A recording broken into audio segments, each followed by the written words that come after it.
Mr. Speaker, the President of the United States.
Thank you.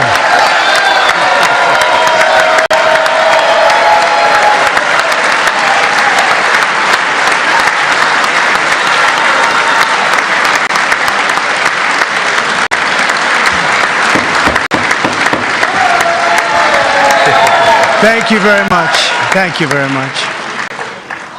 It's a great honor. Thank you very much. Speaker Johnson, Vice President Vance, the First Lady of the United States,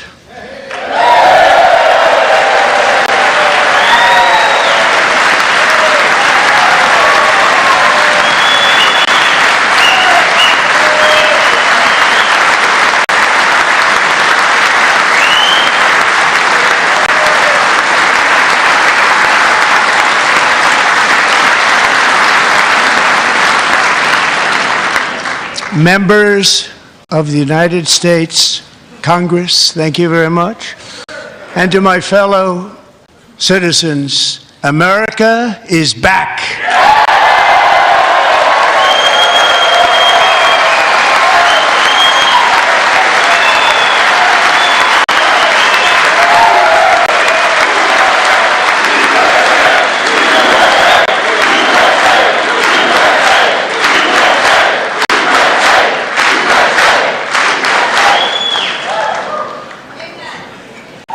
6 weeks ago, I stood beneath the dome of this Capitol and proclaimed the dawn of the golden age of America. From that moment on, it has been nothing but swift and unrelenting action to usher in the greatest and most successful era in the history of our country. We have accomplished more in 43 days than most administrations accomplished in 4 years or 8 years, and we are just getting started.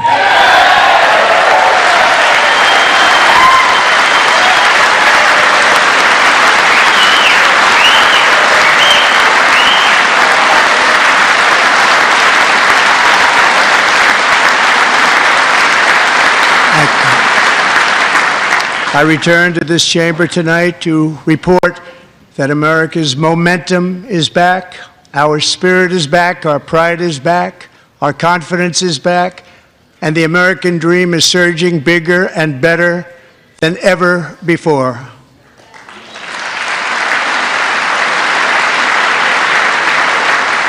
The American dream is unstoppable, and our country is on the verge of a comeback, the likes of which the world has never witnessed and perhaps will never witness again. There's never been anything like it. The presidential election of November 5th was a mandate like has not been seen in many decades. We won all 7 swing states, giving us an electoral college victory of 312 votes.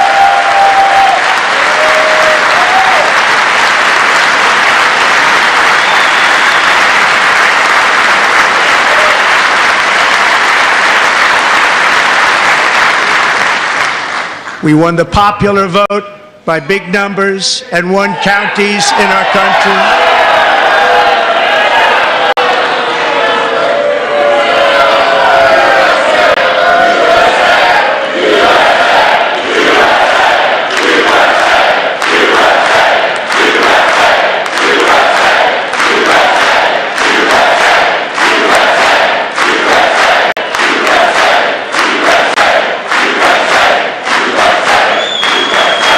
And won counties in our country, 2,700 to 525, on a map that reads almost completely red for Republican.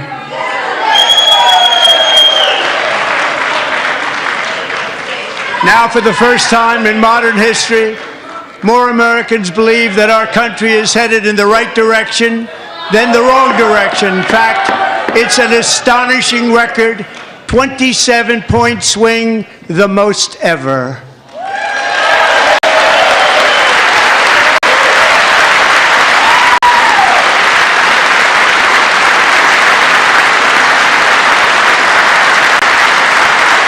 Likewise, Small business optimism saw its single largest one-month gain ever recorded, a 41-point jump.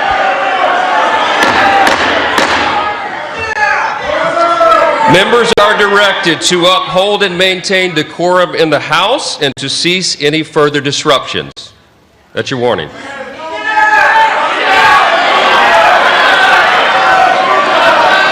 Members are engaging in willful and continuing breach of decorum, and the chair is prepared to direct the Sergeant-at-Arms to restore order to the joint session.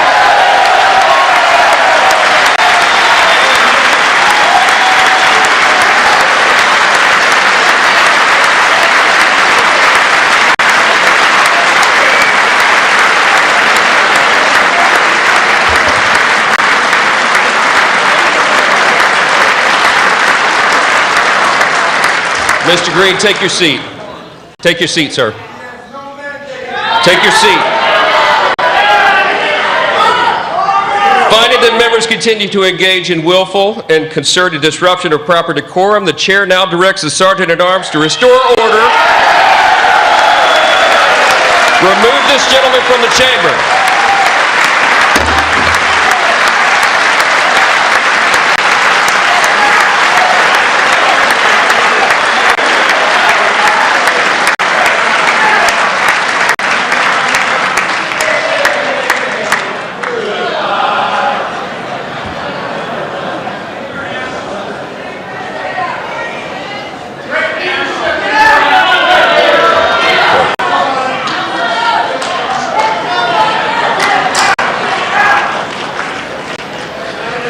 Members are directed to uphold and maintain decorum in the House. Mr. President, you continue. Thank you. Over the past 6 weeks, I have signed nearly 100 executive orders and taken more than 400 executive actions, a record to restore common sense, safety, optimism, and wealth all across our wonderful land. The people elected me to do the job, and I'm doing it.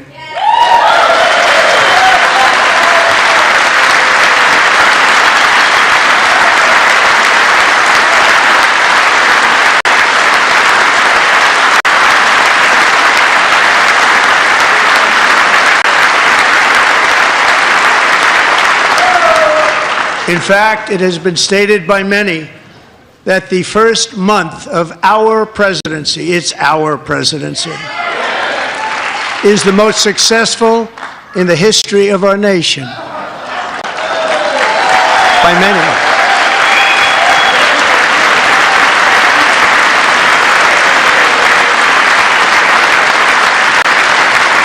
And what makes it even more impressive is that, do you know who number 2 is? George Washington. How about that? How about it? I don't know about that list, but we'll take it. Within hours of taking the oath of office, I declared a national emergency on our southern border, and I deployed the U.S. military and Border Patrol to repel the invasion of our country. And what a job they've done. As a result, illegal border crossings last month were by far the lowest ever recorded, ever.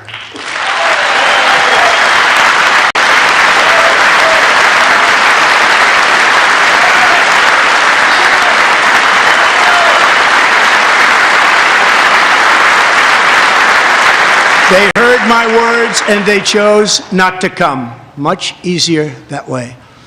In comparison, under Joe Biden, the worst president in American history, there were hundreds of thousands of illegal crossings a month, and virtually all of them, including murderers, drug dealers, gang members, and people from mental institutions and insane asylums, were released into our country. Who would want to do that? This is my 5th such speech to Congress.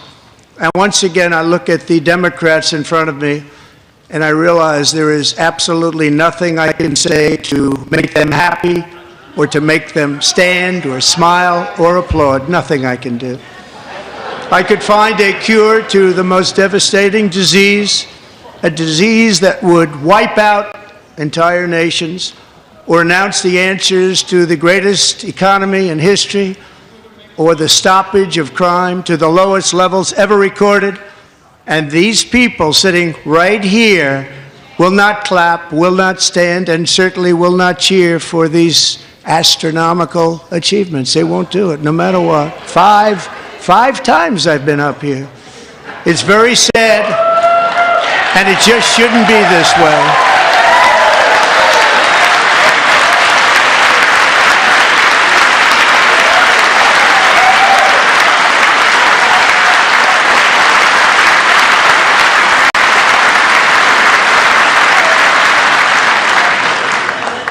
So Democrats sitting before me, for just this one night, why not join us in celebrating so many incredible wins for America? For the good of our nation, let's work together and let's truly make America great again.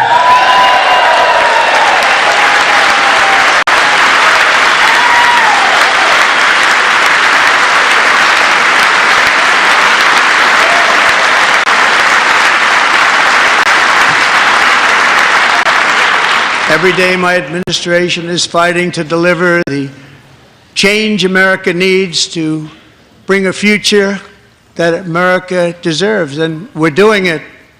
This is a time for big dreams and bold action.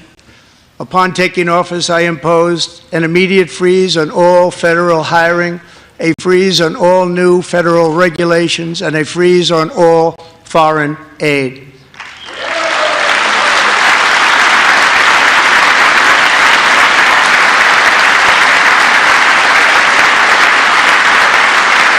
I terminated the ridiculous Green New Scam. I withdrew from the unfair Paris Climate Accord, which was costing us trillions of dollars that other countries were not paying. I withdrew from the corrupt World Health Organization.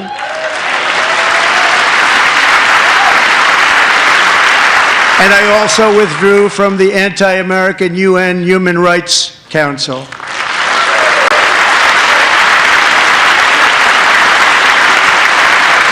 We ended all of Biden's environmental restrictions that were making our country far less safe and totally unaffordable. And importantly, we ended the last administration's insane electric vehicle mandate, saving our auto workers and companies from economic destruction.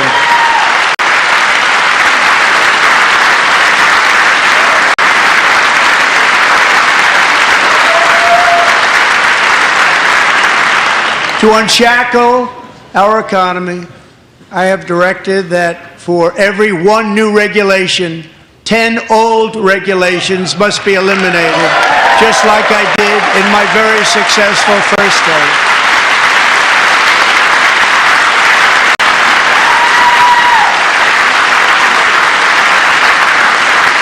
And in that first term, we set records on ending unnecessary rules and regulations like no other president had done before. We ordered all federal workers to return to the office. They will either show up for work in person or be removed from their job.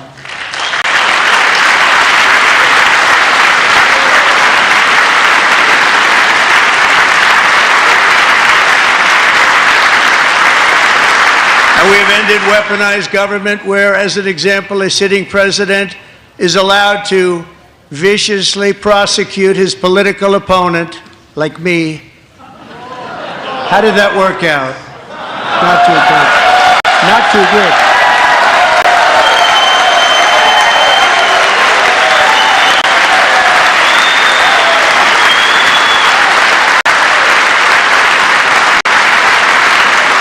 And I have stopped all government censorship and brought back free speech in America. It's back.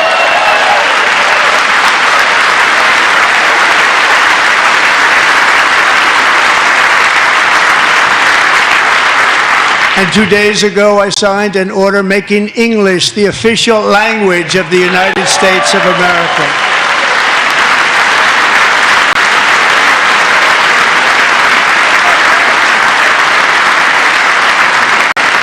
I I renamed the Gulf of Mexico the Gulf of America.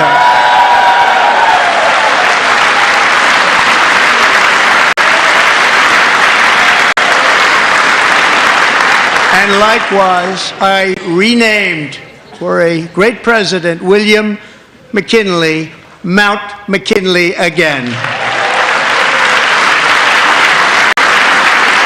Beautiful Alaska. We love Alaska.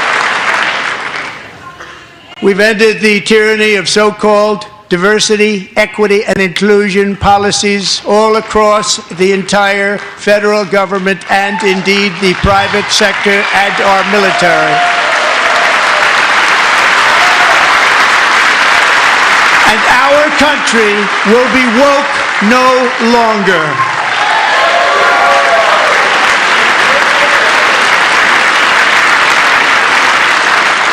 We believe that whether you are a doctor, an accountant, a lawyer, or an air traffic controller, you should be hired and promoted based on skill and competence, not race or gender.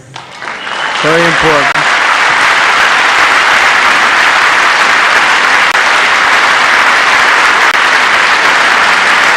You should be hired based on merit. And the Supreme Court, in a brave and very powerful decision, has allowed us to do so. Thank you. Thank you very much. Thank you. We have removed the poison of critical race theory from our public schools, and I signed an order making it the official policy of the United States government that there are only two genders, male and female.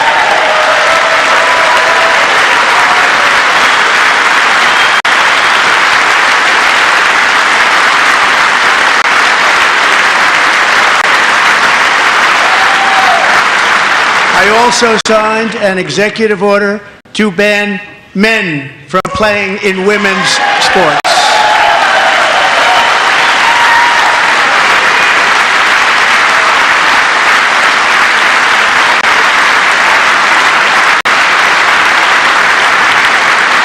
Three years ago, Peyton McNabb was an all-star high school athlete, one of the best, preparing for a future in college sports.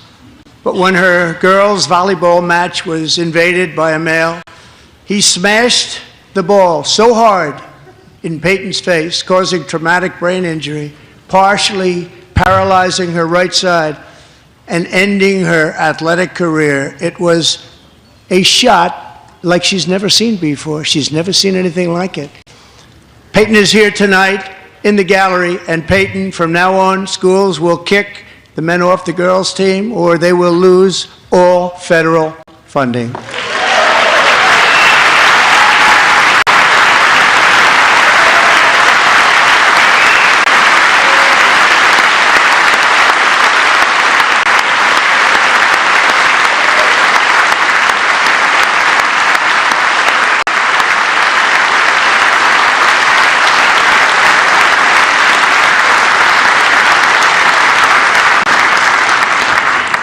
And if you really want to see numbers, just take a look at what happened in the women's boxing, weightlifting, track and field, swimming, or cycling, where a male recently finished a long-distance race 5 hours and 14 minutes ahead of a woman for a new record by 5 hours. Broke the record by 5 hours. It's demeaning for women, and it's very bad for our country. We're not going to put up with it any longer.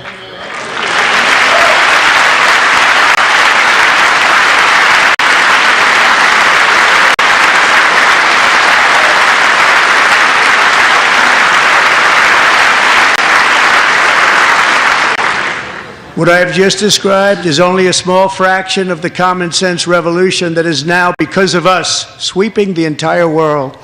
Common sense has become a common theme, and we will never go back. Never. Never going to let that happen. Among my very highest priorities is to rescue our economy and get dramatic and immediate relief to working families. As you know, we inherited from the last administration an economic catastrophe and an inflation nightmare. Their policies drove up energy prices, pushed up grocery costs, and drove the necessities of life out of reach for millions and millions of Americans. They've never had anything like it. We suffered the worst inflation in 48 years, but perhaps even in the history of our country. They're not sure. As president, I'm fighting every day to reverse this damage and make America affordable again.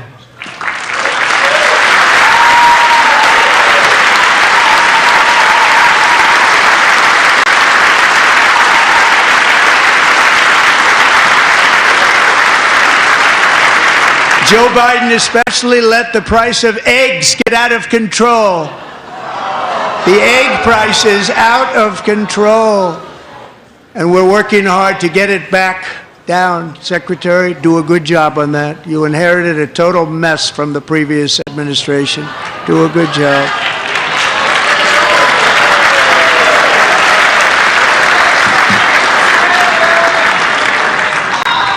A major focus of our fight to defeat inflation is rapidly reducing the cost of energy. The previous administration cut the number of new oil and gas leases by 95%, slowed pipeline construction to a halt, and closed more than 100 power plants. We are opening up many of those power plants right now.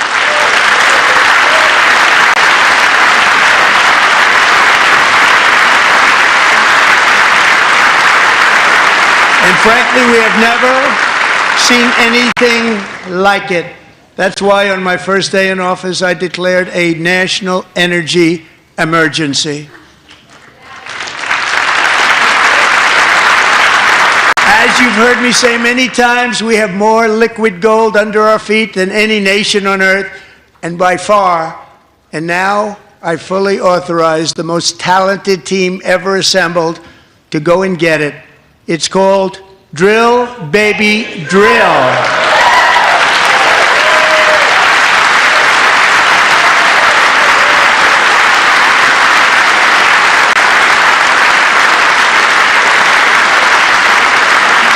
My administration is also working on a gigantic natural gas pipeline in Alaska, among the largest in the world, where Japan, South Korea, and other nations want to be our partner with investments of trillions of dollars each. There's never been anything like that one. It will be truly spectacular. It's all set to go. The permitting is gotten. And later this week, I will also take historic action to dramatically expand production of critical minerals and rare earths here in the USA.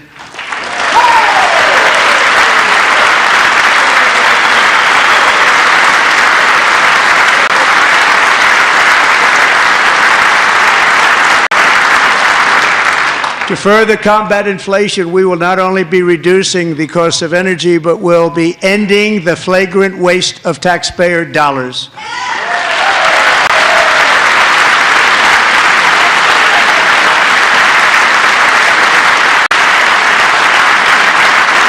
And to that end, I have created the brand new Department of Government Efficiency, DOGE. Perhaps you've heard of it. Perhaps.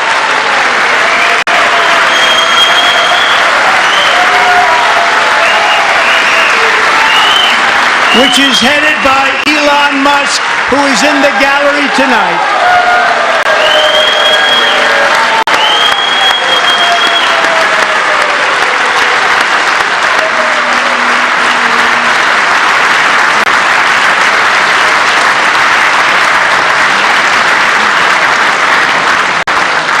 Thank you, Elon. He's working very hard. He didn't need this. He didn't need this. Thank you very much. We appreciate it. Everybody here, even this side, appreciates it, I believe. They just don't want to admit that.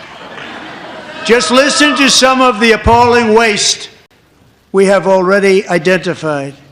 $22 billion from HHS to provide free housing and cars for illegal aliens. $45 million for diversity, equity, and inclusion scholarships in Burma. $40 million to improve the social and economic inclusion of sedentary migrants. Nobody knows what that is. $8 million to promote LGBTQI+ in the African nation of Lesotho, which nobody has ever heard of.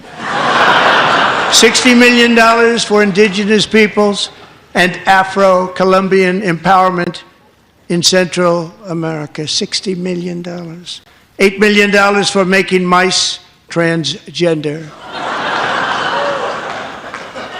This is real. $32 million for a left-wing propaganda operation in Moldova. $10 million for male circumcision in Mozambique. $20 million for the Arab Sesame Street in the Middle East. It's a program. $20 million for a program. $1.9 billion to recently created Decarbonization of Homes Committee, headed up, and we know she's involved. Just at the last moment, the money was passed over by a woman named Stacey Abrams. Have you ever heard of her? A $3.5 million consulting contract for lavish fish monitoring. $1.5 million for voter confidence in Liberia. $14 million for social cohesion in Mali. $59 million for illegal alien hotel rooms in New York City. He's a real estate developer. He's done very well. $250,000 to increase vegan local climate action innovation in Zambia. $42 million for social and behavior change in Uganda. $14 million for improving public procurement in Serbia. $47 million for improving learning outcomes in Asia. Asia's doing very well with learning. I don't know what we're doing. We should use it ourselves. And $101 million for DEI contracts at the Department of Education. The most ever paid, nothing even like it. Under the Trump administration, all of these scams, and they're far worse, but I didn't think it was appropriate to talk about them. They're so bad. Many more have been found out and exposed and swiftly terminated by a group of very intelligent, mostly young people, headed up by Elon, and we appreciate it. We found hundreds of billions of dollars of fraud.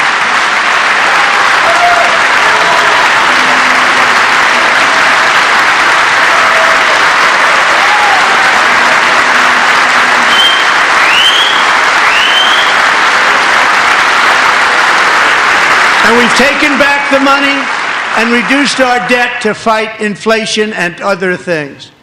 Taken back a lot of that money. We got it just in time. This is just the beginning. The Government Accountability Office, a federal government office, has estimated annual fraud of over $500 billion.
25, and it was one of the main reasons why our tax cuts were so successful in our first term, giving us the most successful economy in the history of our country. First term.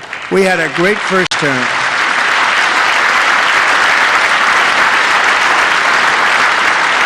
If you don't make your product in America, however, under the Trump administration, you will pay a tariff, and in some cases, a rather large one. Other countries have used tariffs against us for decades, and now it's our turn to start using them against those other countries. On average, the European Union, China, Brazil, India, Mexico, and Canada, have you heard of them? And countless other nations charge us tremendously higher tariffs than we charge them. It's very unfair. India charges us auto tariffs higher than 100%. China's average tariff on our products is twice what we charge them. And South Korea's average tariff is 4 times higher. Think of that, 4 times higher. And we give so much help militarily and in so many other ways to South Korea, but that's what happens. This is happening by friend and foe. This system is not fair to the United States and never was, and so on April 2nd, I wanted to make it April 1st, but I didn't want to be accused of April Fool's Day. That's not, just one day cost us a lot of money.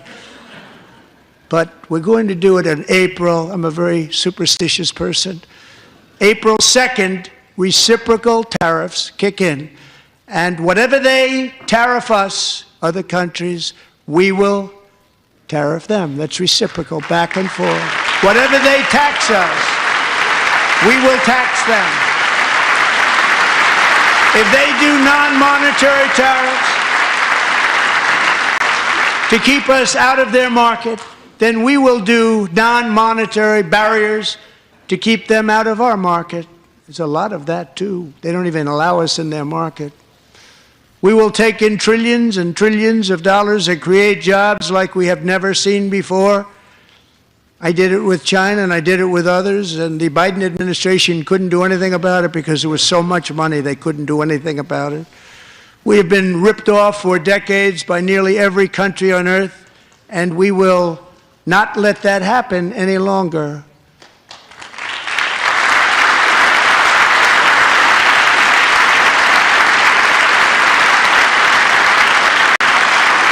Much has been said over the last 3 months about Mexico and Canada, but we have very large deficits with both of them. But even more importantly, they've allowed fentanyl to come into our country at levels never seen before, killing hundreds of thousands of our citizens and many very young, beautiful people, destroying families. Nobody's ever seen anything like it. They are, in effect, receiving subsidies of hundreds of billions of dollars. We pay subsidies to Canada and to Mexico of hundreds of billions of dollars, and the United States will not be doing that any longer. We're not going to do it any longer.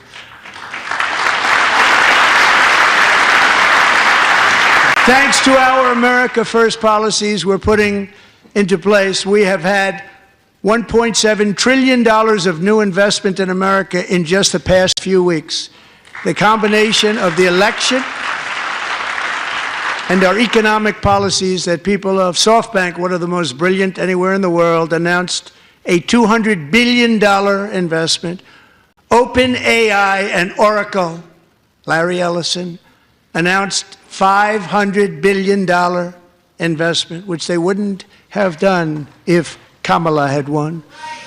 Apple announced $500 billion investment. Tim Cook called me. He said, I cannot spend it fast enough. It's going to be much higher than that, I believe. They'll be building their plants here instead of in China.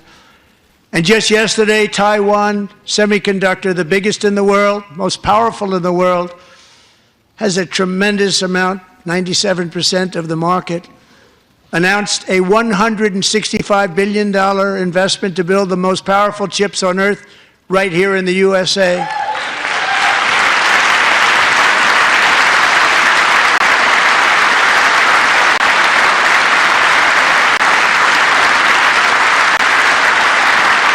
And we're not giving them any money. Your CHIPS Act is a horrible, horrible thing. We give hundreds of billions of dollars, and it doesn't mean a thing. They take our money and they don't spend it. All that meant to them, we're giving them no money. All that was important to them was they didn't want to pay the tariffs, so they came and they're building, and many other companies are coming. We don't have to give them money. We just want to protect our businesses and our people, and they will come because they won't have to pay tariffs if they build in America. So it's very amazing. You should get rid of the CHIP Act, and whatever's left over, Mr. Speaker, you should use it to reduce debt or any other reason you want to.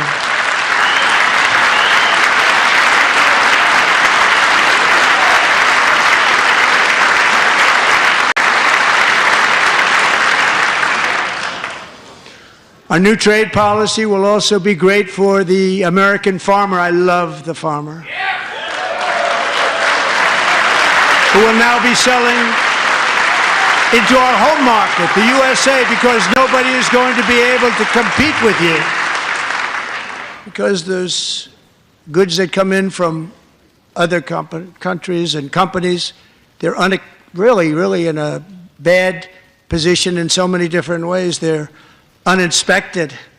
They may be very dirty and disgusting, and they come in and they pour in, and they hurt our American farmers. The tariffs will go on agricultural product coming into America, and our farmers, starting on April 2nd, it may be a little bit of an adjustment period. We had that before when I made the deal with China, $50 billion of purchases, and I said, just bear with me, and they did. They did. Probably have to bear with me again, and this will be even better. That was great.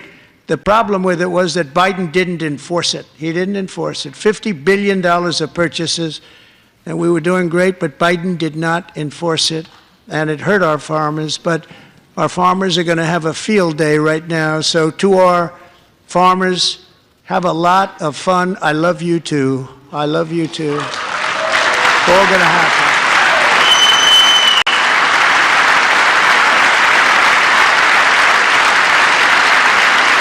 And I have also imposed a 25% tariff on foreign aluminum, copper, lumber, and steel, because if we don't have, as an example, steel and lots of other things, we don't have a military, and frankly, we just won't have a country very long.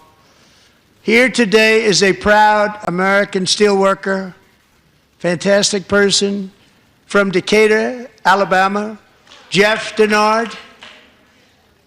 Has been working at the same steel plant for 27 years in a job that has allowed him to serve as the captain of his local volunteer fire department, raise 7 children with his beautiful wife, Nicole, and over the years provide a loving home for more than 40 foster children. So great, Jeff.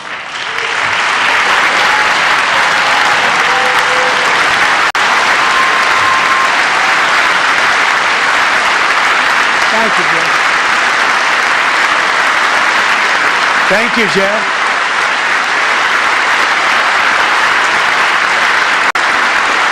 Stories like Jeff's remind us that tariffs are not just about protecting American jobs. They're about protecting the soul of our country.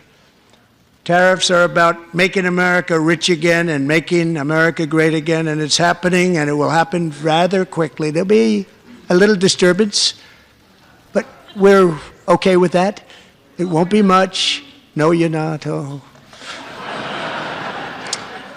And look where Biden took us, very low, the lowest we've ever been. Jeff, I want to thank you very much, and I also want to recognize another person who has devoted herself to foster care community. She works so hard on it.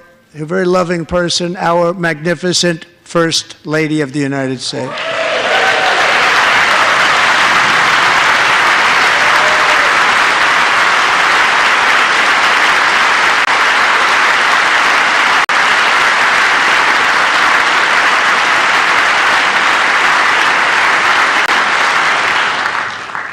Melania's work has yielded incredible results, helping prepare our nation's future leaders as they enter the workforce.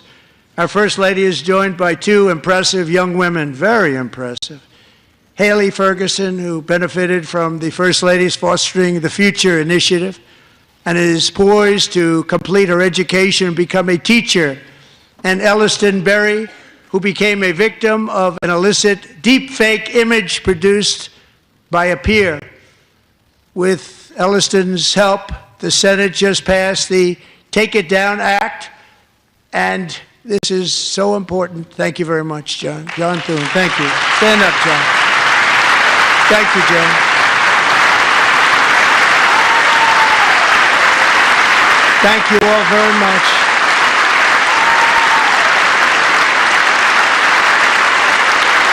Thank you. And thank you to John Thune and the Senate. Great job. To criminalize the publication of such images online is a terrible, terrible thing. And once it passes the House, I look forward to signing that bill into law. Thank you. And I'm going to use that bill for myself, too, if you don't mind. Because nobody gets treated worse than I do online. Nobody. That's great. Thank you very much to the Senate. Thank you. But if we truly care about protecting Americans' children, no step is more crucial than securing America's borders. Over the past 4 years, 21 million people poured into the United States. Many of them were murderers, human traffickers, gang members, and other criminals from the streets of dangerous cities all throughout the world. Because of Joe Biden's insane and very dangerous open border policies, they are now strongly embedded in our country, but we are getting them out and getting them out fast.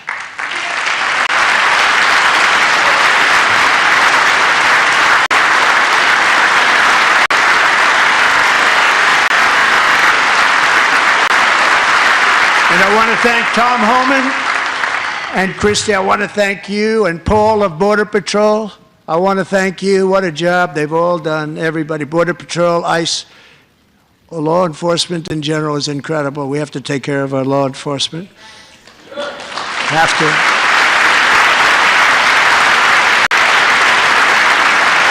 Last year,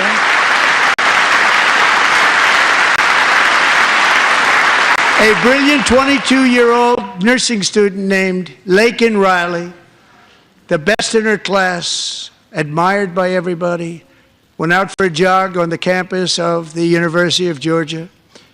That morning, Lakin was viciously attacked, assaulted, beaten, brutalized, and horrifically murdered.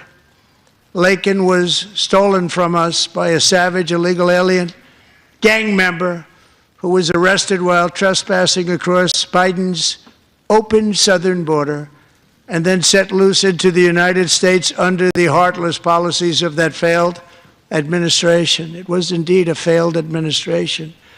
He had then been arrested and released in a Democrat-run sanctuary city, a disaster, before ending the life of this beautiful young angel. With us this evening are Lakin's beloved mother, Allison, and her sister, Lauren.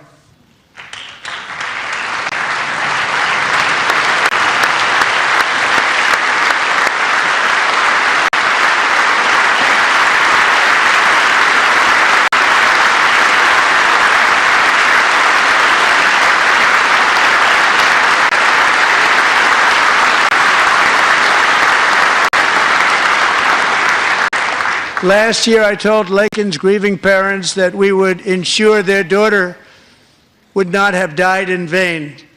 That's why the very first bill I signed into law as your 47th president mandates the detention of all dangerous criminal aliens who threaten public safety. It's a very strong, powerful act.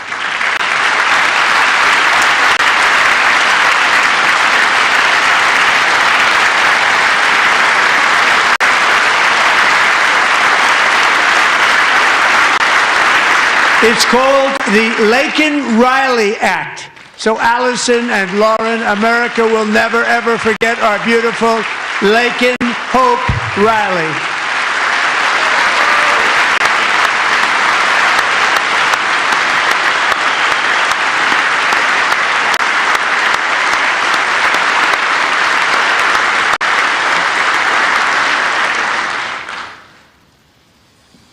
Thank you very much. Since taking office, my administration has launched the most sweeping border and immigration crackdown in American history, and we quickly achieved the lowest numbers of illegal border crossers ever recorded. Thank you.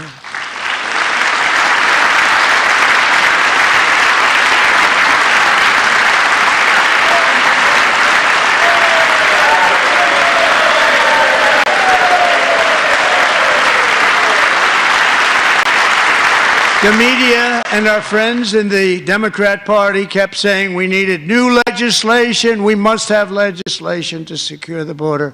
But it turned out that all we really needed was a new president.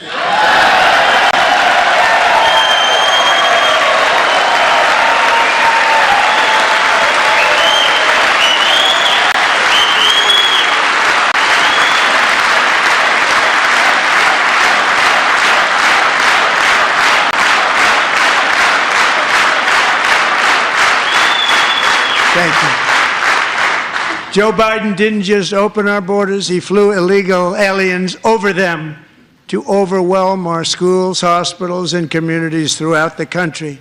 Entire towns like Aurora, Colorado, and Springfield, Ohio, buckled under the weight of the migrant occupation and corruption like nobody's ever seen before. Beautiful towns destroyed. Now, just as I promised in my inaugural address, we are achieving the great liberation of America.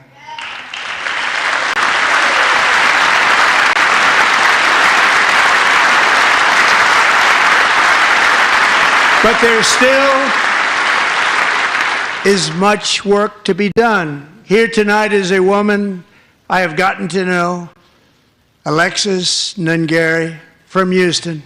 Wonderful woman. Last June, Alexis's 12-year-old daughter, her precious Jocelyn, walked to a nearby convenience store. She was kidnapped, tied up, assaulted for 2 hours under a bridge, and horrifically murdered. Arrested and charged with this heinous crime are 2 illegal alien monsters from Venezuela, released into America by the last administration through their ridiculous open border. The death of this beautiful 12-year-old girl and the agony of her mother and family touched our entire nation greatly. Alexis, I promised that we would always remember your daughter, your magnificent daughter, and earlier tonight I signed an order keeping my word to you. One thing I have learned about Jocelyn is that she loved animals so much. She loved nature. Across Galveston Bay, from where Jocelyn lived in Houston, you will find a magnificent national wildlife refuge, a pristine, peaceful, 34,000-acre sanctuary for all of God's creatures on the edge of the Gulf of America. Alexis, moments ago, I formally renamed that refuge in loving memory of your beautiful daughter, Jocelyn. So, Mr. Vice President, if you would, may I have the order?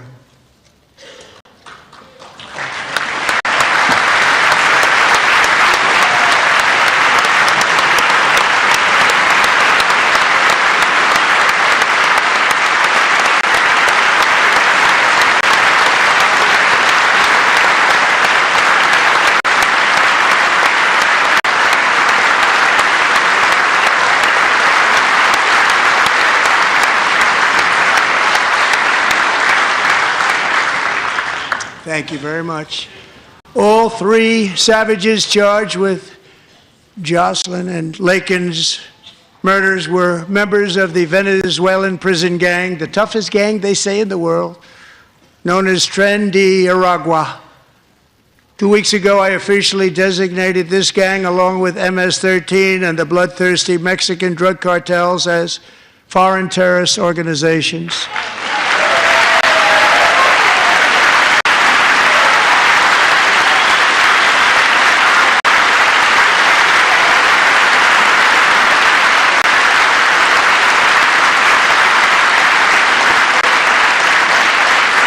They are now officially in the same category as ISIS, and that's not good for them.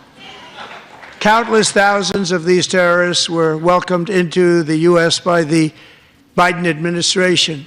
But now every last one will be rounded up and forcibly removed from our country, or, if they're too dangerous, put in jails, standing trial in this country, because we don't want them to come back ever. With us this evening is a warrior on the front lines of that battle, Border Patrol Agent Roberto Ortiz. Great guy.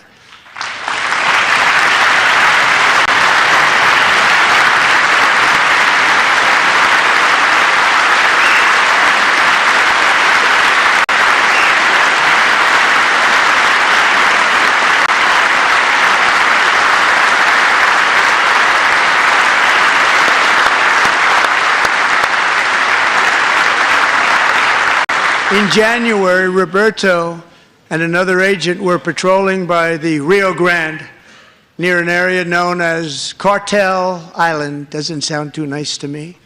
When heavily armed gunmen started shooting at them, Roberto saw that his partner was totally exposed, at great danger, and he leapt into action, returning fire and providing crucial seconds for his fellow agent to seek safety, just barely.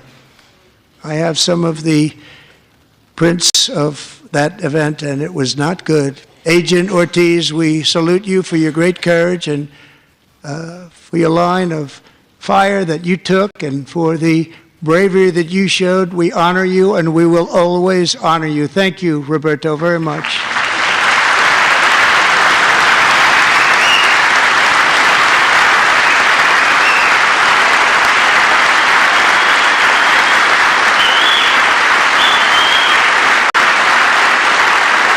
Thank you, Roberto. And I actually got to know him on my many calls to the border. He's a great gentleman. The territory to the immediate south of our border is now dominated entirely by criminal cartels that murder, rape, torture, and exercise total control. They have total control over a whole nation, posing a grave threat to our national security. The cartels are waging war in America, and it's time for America to wage war on the cartels, which we are doing.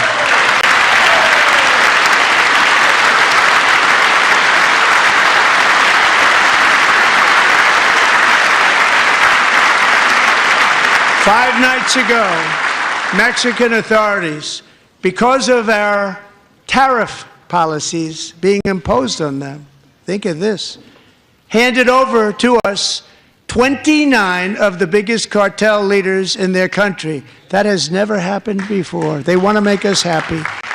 First time ever. But we need Mexico and Canada to do much more than they've done, and they have to stop the fentanyl and drugs pouring into the USA. They're going to stop it. I have sent Congress a detailed funding request laying out exactly how we will eliminate these threats to protect our homeland and complete the largest deportation operation in American history, larger even than current record holder President Dwight D. Eisenhower, a moderate man, but someone who believed very strongly in borders. Americans expect Congress to send me this funding without delay so I can sign it into law. So, Mr. Speaker, John Thune, both of you, I hope you're going to be able to do that, Mr. Speaker. Thank you. Mr. Leader, thank you. Thank you very much. And let's get it to me. I'll sign it so fast, you won't even believe it.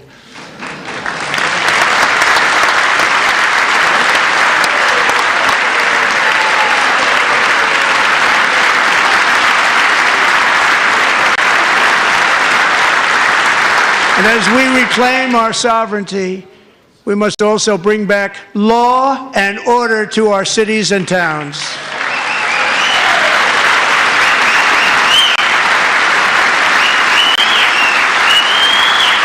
In recent years, our justice system has been turned upside down by radical left lunatics. Many jurisdictions virtually ceased enforcing the law against dangerous repeat offenders while weaponizing law enforcement against political opponents like me. My administration has acted swiftly and decisively to restore fair, equal, and impartial justice under the constitutional rule of law, starting at the FBI and the DOJ. Pam, good luck. Cash, wherever you may be, good luck. Good luck. Pam Bondi, good luck. So important. Going to do a great job. Cash, thank you. Thank you, Cash.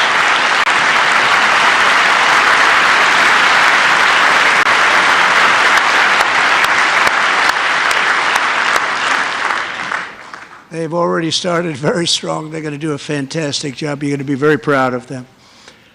We're also once again giving our police officers the support, protection, and respect they so dearly deserve. They have to get it. They have such a hard, dangerous job, but we're going to make it less dangerous. The problem is the bad guys don't respect the law, but they're starting to respect it, and they soon will respect it. This also includes our great fire departments throughout the country. Our firemen and women are unbelievable people, and we'll never forget them. And besides that, they voted for me in record numbers, so I have no choice.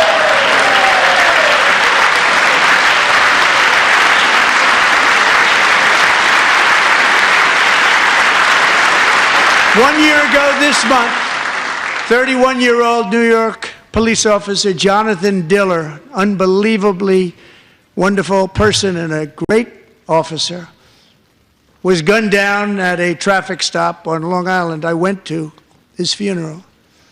The vicious criminal charged with his murder had 21 prior arrests, and they were rough arrests, too. He was a real bad one. The thug in the seat next to him had 14 prior arrests and went by the name of Killer. He was Killer. He killed other people, they say, a lot of them.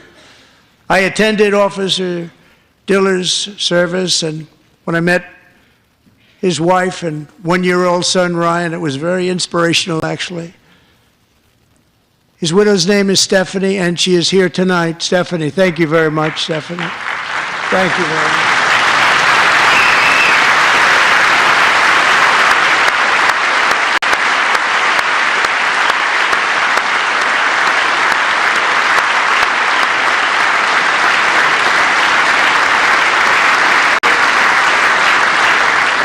Stephanie, we're going to make sure that Ryan knows his dad was a true hero, New York's finest, and we're going to get these cold-blooded killers and repeat offenders off our streets, and we're going to do it fast. Got to stop it. They get out with 28 arrests. They push people into subway trains. They hit people over the head, back of the head with baseball bats. We got to get them out of here. I've already signed an executive order requiring a mandatory death penalty for anyone who murders a police officer, and tonight I'm asking Congress to pass that policy into permanent law.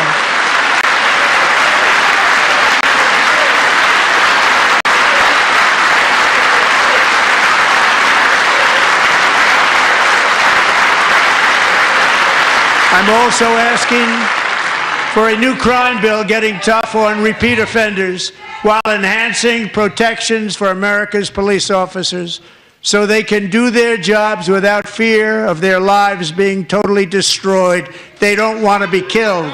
We're not going to let them be killed. Joining us in the gallery tonight is a young man who truly loves our police. His name is DJ Daniel. He is 13 years old, and he has always dreamed of becoming a police officer.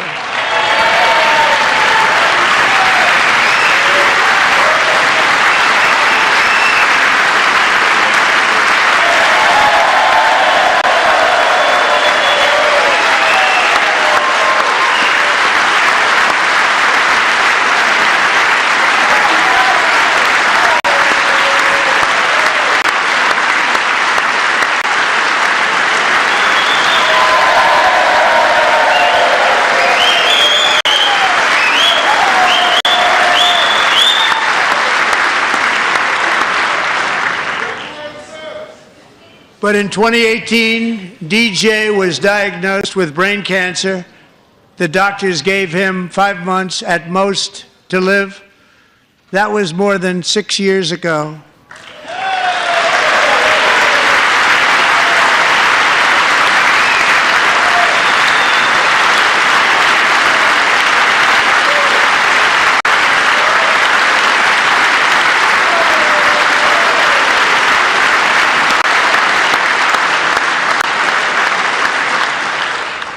Since that time, DJ and his dad have been on a quest to make his dream come true, and DJ has been sworn in as an honorary law enforcement officer, actually a number of times. The police love him, the police departments love him. And tonight, DJ, we're going to do you the biggest honor of them all. I am asking our new Secret Service Director, Sean Curran, to officially make you an agent of the United States Secret Service.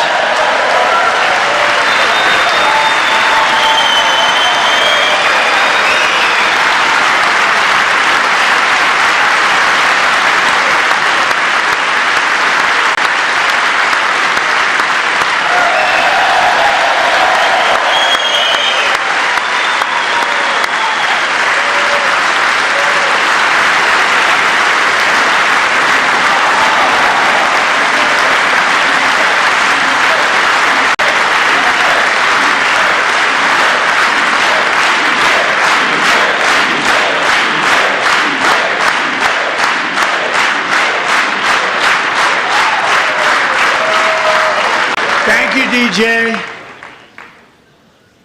DJ's doctors believe his cancer likely came from a chemical he was exposed to when he was younger. Since 1975, rates of child cancer have increased by more than 40%. Reversing this trend is one of the top priorities for our new presidential commission to make America healthy again, chaired by our new Secretary of Health and Human Services, Robert F. Kennedy, Jr.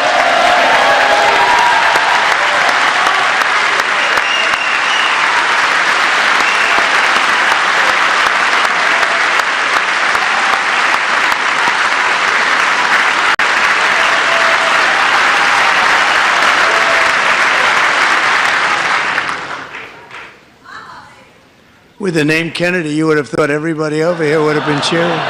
How quickly they forget.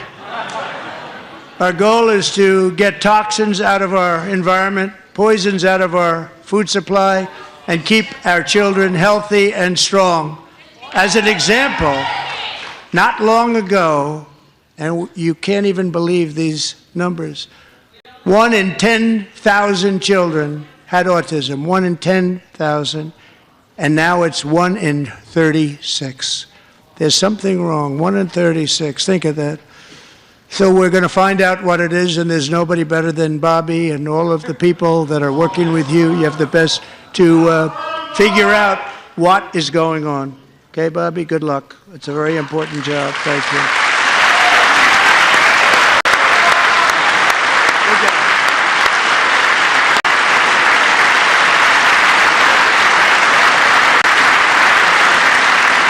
Thank you. My administration is also working to protect our children from toxic ideologies in our schools.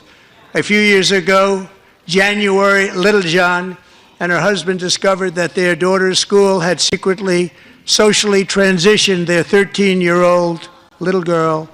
Teachers and administrators conspired to deceive January and her husband while encouraging her daughter to use a new name and pronouns. They, them pronoun, actually, all without telling January, who is here tonight and is now a courageous advocate against this form of child abuse. January, thank you. Thank you. Thank you very much.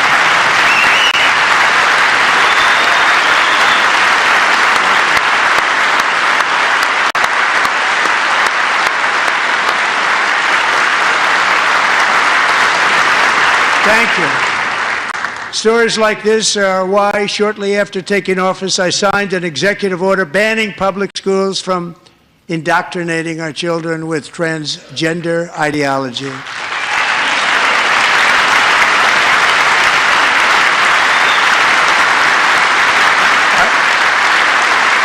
I also signed an order to cut off all taxpayer funding to any institution that engages in the sexual mutilation of our youth.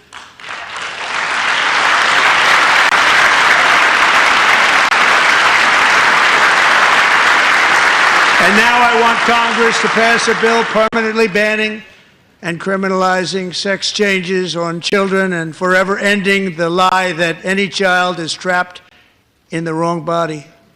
This is a big lie.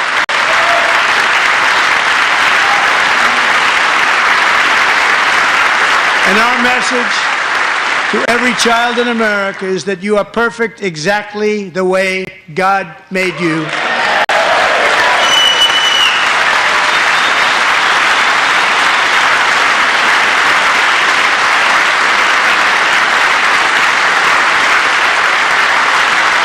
Because we're getting wokeness out of our schools and out of our military, and it's already out, and it's out of our society. We don't want it. Wokeness is trouble. Wokeness is bad. It's gone. It's gone. And we feel so much better for it, don't we? Don't we feel better? Our service members won't be activists and ideologues. They will be fighters and warriors. They will fight for our country. And Pete, congratulations. Secretary of Defense, congratulations.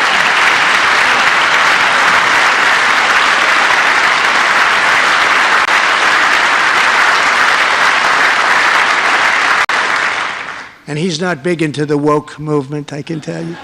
I know him well. I am pleased to report that in January, the U.S. Army had its single best recruiting month in 15 years, and that all armed services are having among the best recruiting results ever in the history of our services. What a difference.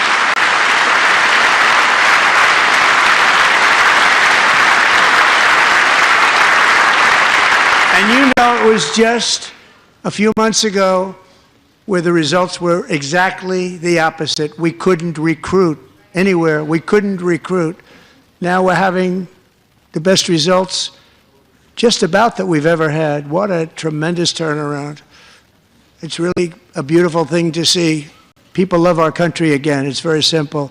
They love our country, and they love being in our military again. So it's a great thing, and thank you very much. Great job. Thank you.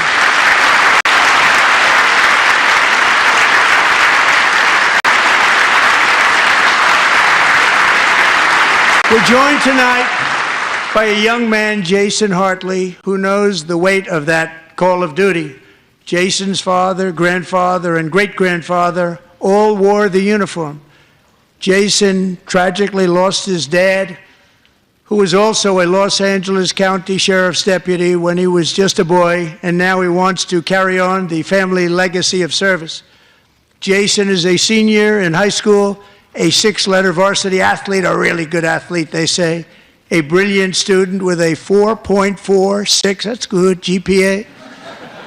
And his greatest dream is to attend the U.S. Military Academy at West Point.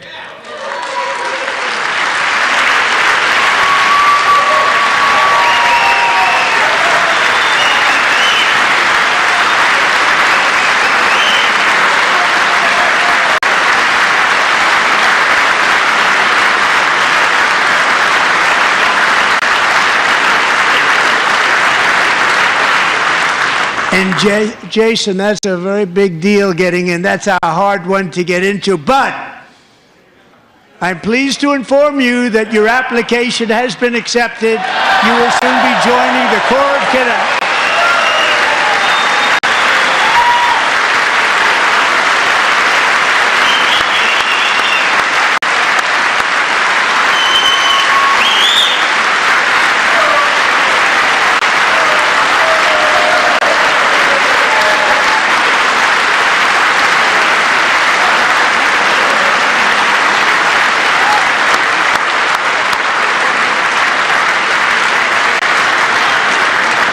Thank you. Jason, you're going to be on the long gray line, Jason.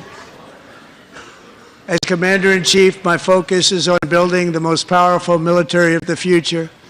As a first step, I'm asking Congress to fund a state-of-the-art Golden Dome missile defense shield to protect our homeland, all made in the USA.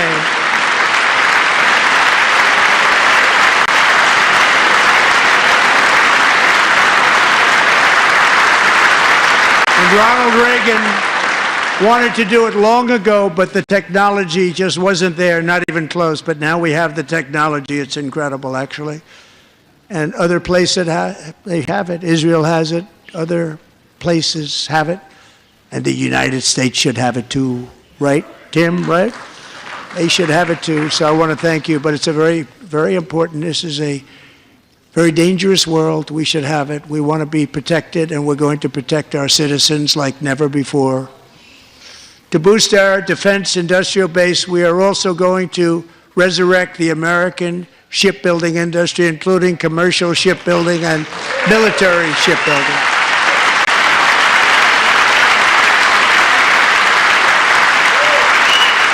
And for that purpose, I am announcing tonight that we will create a new Office of Shipbuilding in the White House and offer special tax incentives to bring this industry home to America where it belongs. We used to make so many ships.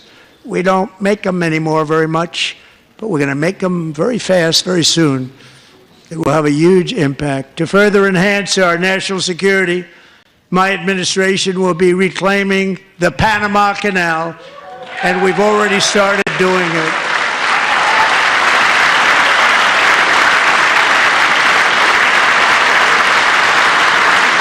Just today, a large American company announced they are buying both ports around the Panama Canal and lots of other things having to do with the Panama Canal and a couple of other canals. The Panama Canal was built by Americans for Americans, not for others, but others could use it. But it was built at tremendous cost of American blood and treasure. 38,000 workers died building the Panama Canal. They died of malaria. They died of snake bites and mosquitoes. Not a nice place to work. They paid them very highly to go there, knowing there was a 25% chance that they would die. The most expensive project also that was ever built in our country's history, if you bring it up to modern day costs. It was given away by the Carter administration for $1. But that agreement has been violated very severely. We didn't give it to China. We gave it to Panama, and we're taking it back.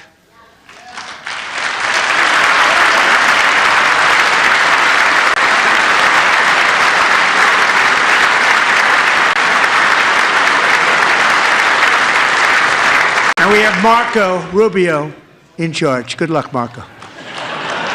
Now, we know who to blame if anything goes wrong. Marco's been amazing, and he's going to do a great job. Think of it. He got 100 votes. You know, he was approved with actually 99, but the 100th was this gentleman, and I feel very certain. So let's assume he got 100 votes, and I'm either very, very happy about that or I'm very concerned about it. But he's already proven. I mean, he's a great gentleman. He's respected by everybody, and we appreciate you voting for Marco. He's going to do a fantastic job. Thank you. Thank you. He's doing a great job. Great job. And I also have a message tonight for the incredible people of Greenland. We strongly support your right to determine your own future. And if you choose, we welcome you into the United States of America. We need Greenland for national security and even international security, and we're working with everybody involved to try and get it. But we need it really for international world security, and I think we're going to get it. One way or the other, we're going to get it. We will keep you safe. We will make you rich, and together we will take Greenland to heights like you have never thought possible before. It's a very small population, but very, very large piece of land and very, very important for military security. America is once again standing strong against the forces of radical Islamic terrorism. 3.5 years ago, ISIS terrorists killed 13 American service members and countless others in the Abbey Gate bombing during the disastrous and incompetent withdrawal from Afghanistan. Not that they were withdrawing, it was the way they withdrew. Perhaps the most embarrassing moment in the history of our country. Tonight I am pleased to announce that we have just apprehended the top terrorist responsible for that atrocity, and he is right now on his way here to face the swift sword of American justice.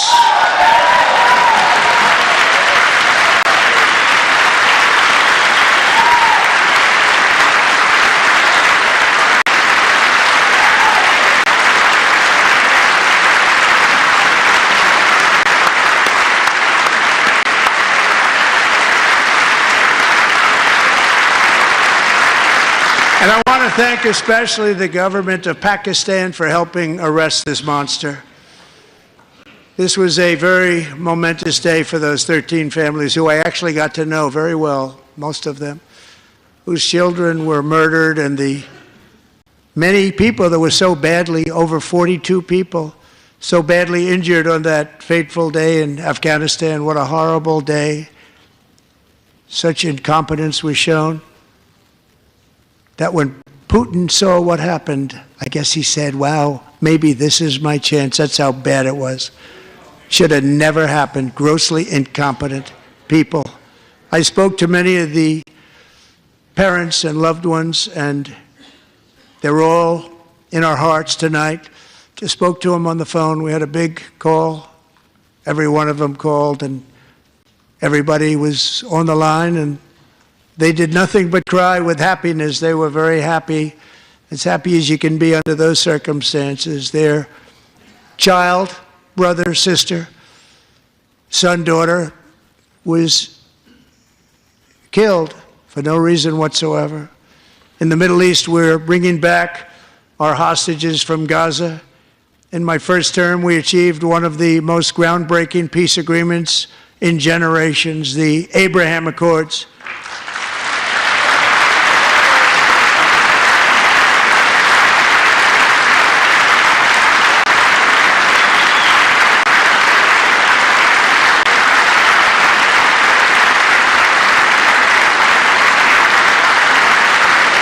And now we're going to build on that foundation to create a more peaceful and prosperous future for the entire region. A lot of things are happening in the Middle East. People have been talking about that so much lately with everything going on with Ukraine and Russia.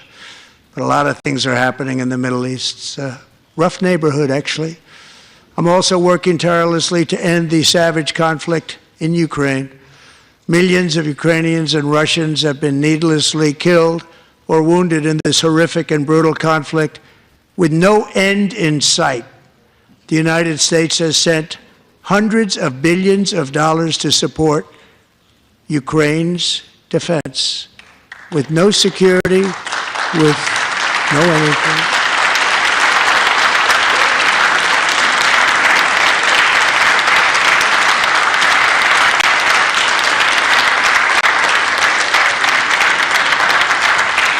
Do you want to keep it going for another 5 years? Yeah, you would say Pocahontas says yes.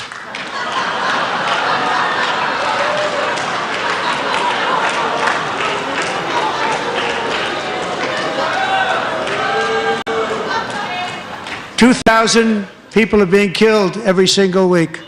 More than that. They're Russian young people. They're Ukrainian young people. They're not Americans. But I want it to stop. Meanwhile, Europe has sadly spent more money buying Russian oil and gas than they have spent on defending Ukraine, by far. Think of that. They've spent more buying Russian oil and gas than they have defending. And we've spent perhaps $350 billion, like taking candy from a baby. That's what happened. And they've spent $100 billion. What a difference that is. And we have an ocean separating us, and they don't. But we're getting along very well with them, and lots of good things are happening. Biden has authorized more money in this fight than Europe has spent by Billions and billions of dollars. It's hard to believe that they wouldn't have stopped it and said at some point, come on, let's equalize. You got to be equal to us. But that didn't happen. Earlier today, I received an important letter from President Zelensky of Ukraine. The letter reads, Ukraine is ready to come to the negotiating table as soon as possible to bring lasting peace closer. Nobody wants peace more than the Ukrainians, he said. My team and I stand ready to work under President Trump's strong leadership to get a peace that lasts. We do really value how much America has done to help Ukraine maintain its sovereignty and independence. Regarding the agreement on minerals and security, Ukraine is ready to sign it at any time that is convenient for you. I appreciate that he sent this letter, just got it a little while ago. Simultaneously, we've had serious discussions with Russia and have received strong signals that they are ready for peace. Wouldn't that be beautiful? Wouldn't that be beautiful?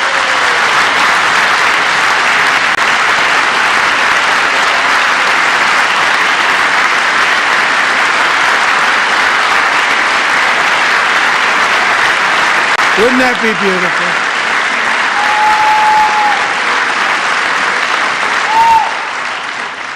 It's time to stop this madness. It's time to halt the killing. It's time to end this senseless war. If you want to end wars, you have to talk to both sides. Nearly 4 years ago, amid rising tensions, a history teacher named Mark Fogel was detained in Russia and sentenced to 14 years in a penal colony. Rough stuff. The previous administration barely lifted a finger to help him. They knew he was innocent, but they had no idea where to begin. But last summer, I promised his 95-year-old mother, Malphine, that we would bring her boy safely back home. After 22 days in office, I did just that, and they are here tonight.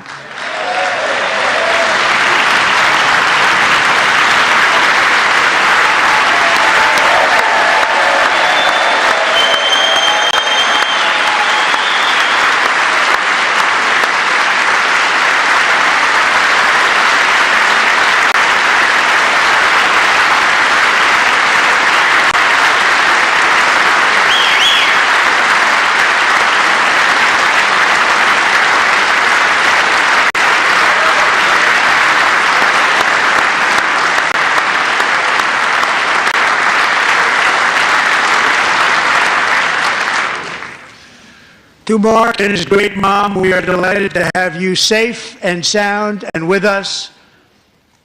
As fate would have it, Mark Fogel was born in a small rural town in Butler, Pennsylvania. Have you heard of it?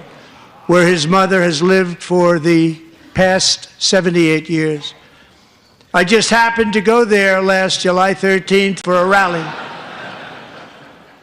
That was not pleasant. And that is where I met his beautiful mom right before I walked onto that stage. And I told her I would not forget what she said about her son. And I never did I? Never forgot. Less than 10 minutes later, at that same rally, gunfire rang out, and a sick and deranged assassin unloaded 8 bullets from his sniper's perch into a crowd of many thousands of people. My life was saved by a fraction of an inch, but some were not so lucky. Corey Comparator was a firefighter, a veteran, a Christian, a husband, a devoted father, and above all, a protector. When the sound of gunshots pierced the air, it was a horrible sound. Corey knew instantly what it was and what to do. He threw himself on top of his wife and daughters and shielded them from the bullets with his own body. Corey was hit really hard. You know the story from there. He sacrificed his life to save theirs. 2 others, very fine people, were also seriously hit. But thankfully, with the help of 2 great country doctors, we thought they were gone and they were saved. So those doctors had great talent. We're joined by Corey's wife, Helen, who was his high school sweetheart, and their two beloved daughters, Allison and Kaylee. Thank you.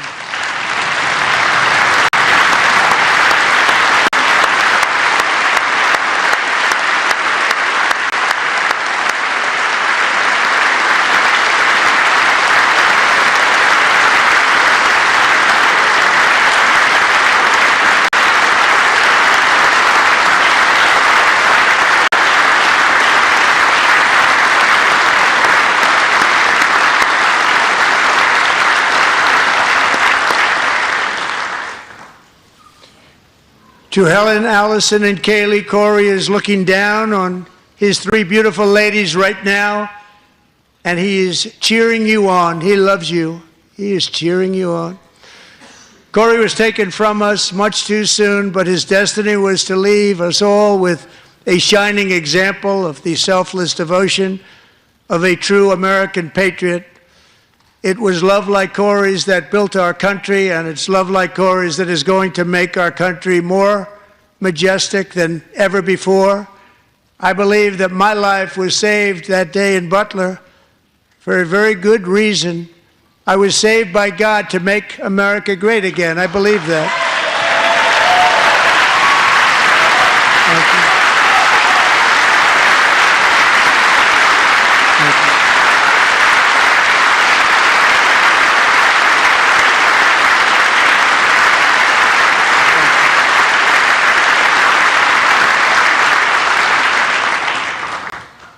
Thank you very much. From the patriots of Lexington and Concord to the heroes of Gettysburg and Normandy, from the warriors who crossed the Delaware to the trailblazers who climbed the Rockies, and from the legends who soared at Kitty Hawk to the astronauts who touched the moon, Americans have always been the people who defied all odds, transcended all dangers, made the most extraordinary sacrifices, and did whatever it took to defend our children, our country, and our freedom. And as we have seen in this chamber tonight, that same strength, faith, love, and spirit is still alive and thriving in the hearts of the American people. Despite the best efforts of those who would try to censor us, silence us, break us, destroy us, Americans are today a proud, free, sovereign, and independent nation that will always be free, and we will fight for it till death. We will never let anything happen to our beloved country, because we are a country of doers, dreamers, fighters, and survivors. Our ancestors crossed a vast ocean, strode into the unknown wilderness, and carved their fortunes from the rock and soil of a perilous and very dangerous frontier. They chased our destiny across a boundless continent. They built the railroads, laid the highways, and graced the world with American marvels like the Empire State Building, the mighty Hoover Dam, and the towering Golden Gate Bridge.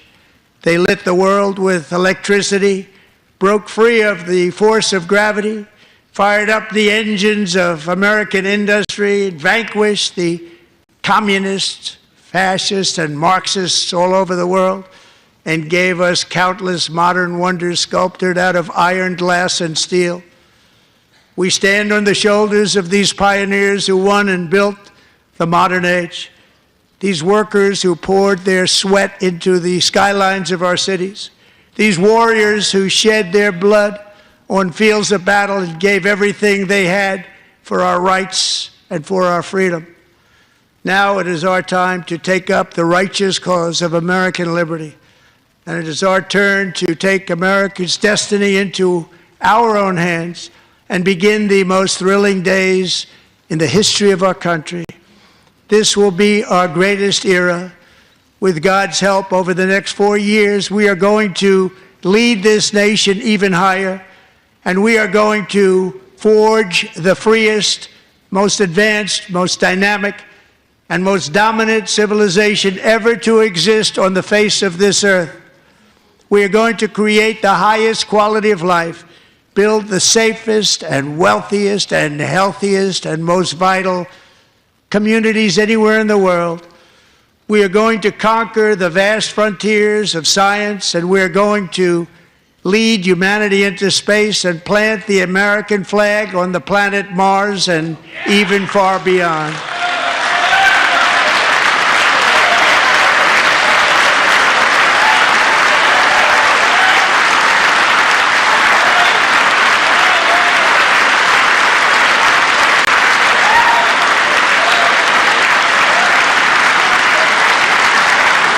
And through it all, we are going to rediscover the unstoppable power of the American spirit. And we are going to renew unlimited promise of the American dream. Every single day, we will stand up and we will fight, fight, fight for the country our citizens believe in and for the country our people deserve.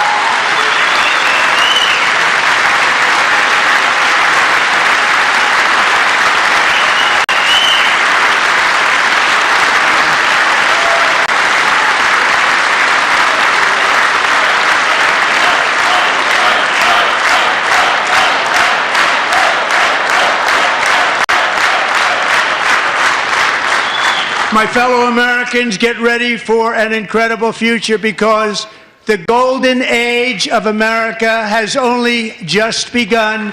It will be like nothing that has ever been seen before. Thank you, God bless you, and God bless America.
The most successful era in the history of our country.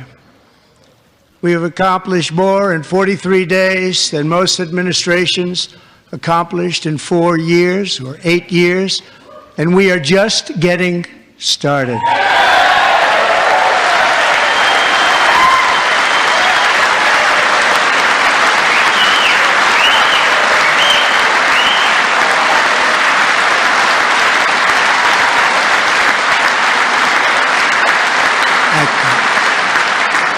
I return to this chamber tonight to report that America's momentum